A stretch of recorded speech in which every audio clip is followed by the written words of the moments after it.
wake up to reality and stop providing the context for people to continue to see their party as a party that draws its base from a particular ethnic enclave. I see. Mr. Agotu, how do you react to that? Particularly, he makes a point, and that point may be further fortified in this event. You say Ashanti region is most affected, so that's why, by the erratic power supply, and that's why you are organizing in the Ashanti region. And yet we are hearing that these demonstrations are going to be held across the country. Well, thank you. Before I answer that, let me quickly answer the issue raised by one of the texters asking whether everybody is entitled to come out to vote in the referendum. Article 294 provides that we need at least 40% of those who are entitled to vote and at least 75% to say yes or no before we can carry it out and all that. So it's important that he knows that there are these limitations in the Constitution. Right. Well, the Constitution allows for demonstration. It used to be with a permit. Now they say you notify the authorities that you need to do some demonstration. In fact, some are still under the erroneous impression that you need a permit. It's not a permit, it's just a notice. Notice that you tell them, you know. And therefore, the right to demonstrate is there. I do not think that it's only the MPP that has demonstrated. I think I saw the late Professor Mills in one of the demonstrations. So when demonstrations are organized, fair. I mean, so long as we pull a lot of people together, you know, the rippling effect. And Apak is asking the question of the genuineness of the motive. No, it was genuine because the people in Kumasi who were complaining, and you know that it was the Asante Regional MPP that you know, organized the thing with the support of the MPs. So clearly, you are talking about our stronghold, and therefore you expect more and more people to come out and take part. No doubt, it was that massive. You know, I can only sympathize with him. You know, but on the platform, you know, people can say things. You know, and therefore, as we complain about the general hardships within Asante, there's plural. We all know the problems everywhere. You know, it's not only within Asante region. Therefore, if people mark the platform and try to draw your attention to some of the difficulties they are having, I don't see why you should worry about it, because it's part of demonstration. You go with placards and you write the things that you want to draw government's attention to. Did you see some of the things that were written on the placards? Well, I mean, I'm saying that I want to draw government's attention to something that is happening. Some of them, let's admit, some of them were direct insult at the president. I am not going to condemn anything by the party in Asante. As far as I'm concerned, they have the right to write things on the platforms. Oh, sorry, Mr. Akoto, some of you are seen as elders, and what you say go very far. I'm saying that some of the placards were direct insults on the person of the president. Let me say that if the party took that decision, the regional people took that decision, it is binding on all of us, and we are just to, you know, publicly uphold those decisions. I cannot sit here and try to condemn something which was done by my party. I wouldn't do that. So I'm saying that you let him alone when it is time for them to also demonstrate. For those of you who have the benefit of TV, you are watching, and please look at some of the placards. Then we'll also read.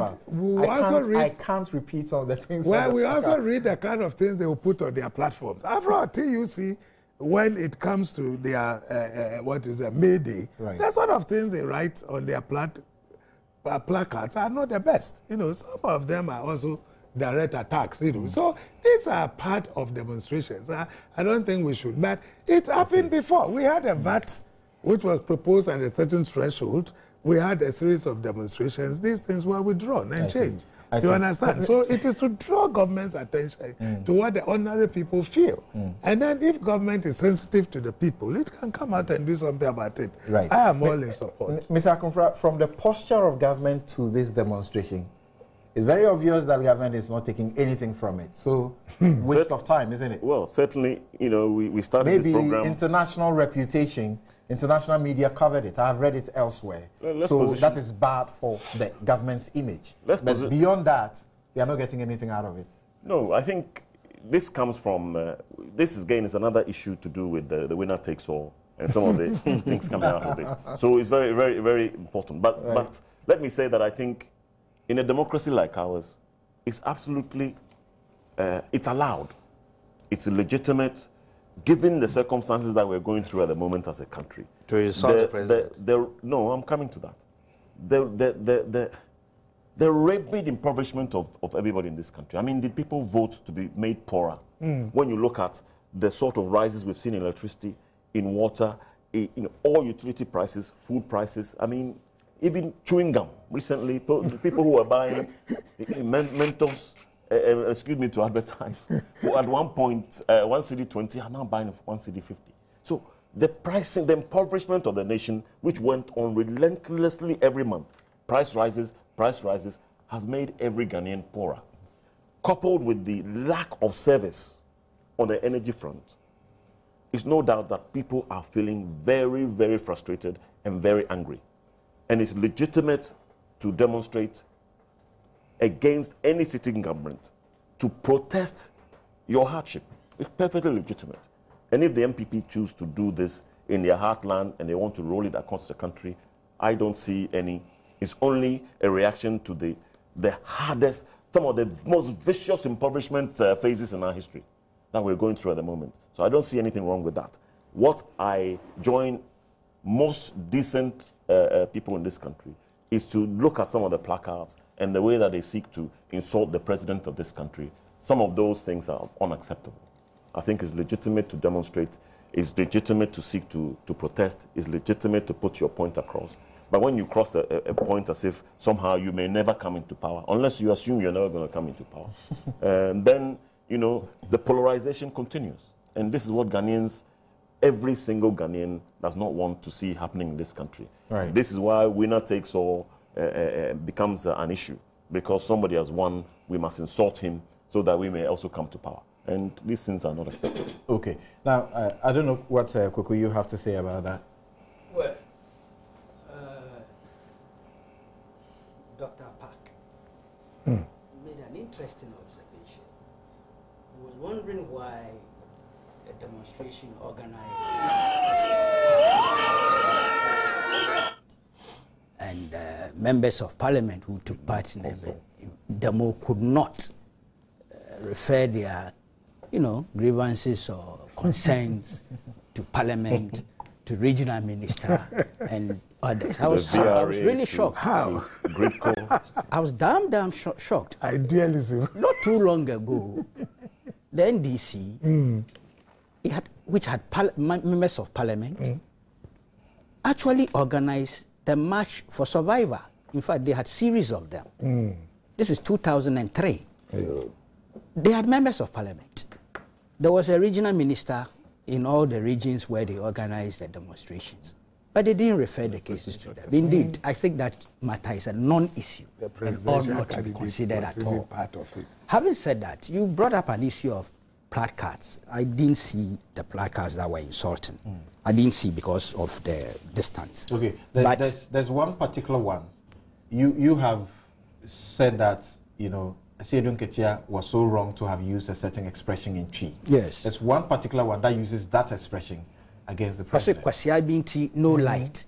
I'm not sure that is a direct reference to the president, because that one I've seen on social media. The rest of them, no, I'm coming. I'll deal with the all. principle. No, Mahama sit up is not an insult. That's fine, yeah. Even Mahama shut up is not an insult. Correct. You see, I've been in demonstrations for years. I'm only on retirement. But let me tell you something. Placards, while some come from the center by the main organizers, many also come from the demonstrators who are coming on their own. So, and I'm not saying we organizers always take responsibility for whatever goes wrong. So even if the rank and file brought placards that were insulting of the president out there, and especially are captured by the media and put out there, responsibility goes with the organizers. We take ultimate responsibility. In principle, as much as possible, organizers have to try. It's difficult. It's almost an impossible mission, really. That's why you take the responsibility when it's pointed out, post the match, that look, this particular inscription was insulting or defamatory of a sitting president. You take the responsibility. You can offer an apology for that. It helps. Otherwise, you see, when it's leaders themselves who are seen holding those placards, or if it's the leaders who bring the inscriptions, that's low point.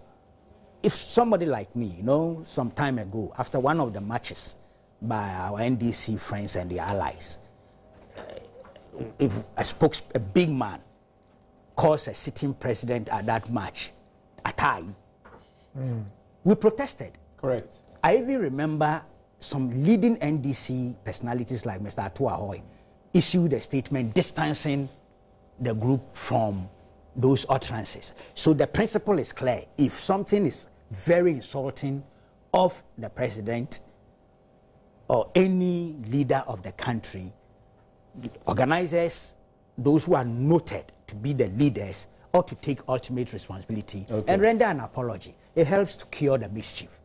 But I'm just telling you that when it comes to placards and it's mass demonstrations, many things happen there. The name John was used in very varying forms. That was very interesting. Look, we did it to Rawlings, we did it at Champon, we did it to Kufuor, we've done it to everybody. After the 66 coup, of course, the demonstrations, go and read the inscriptions that were done on Osajifo Dr. Brown.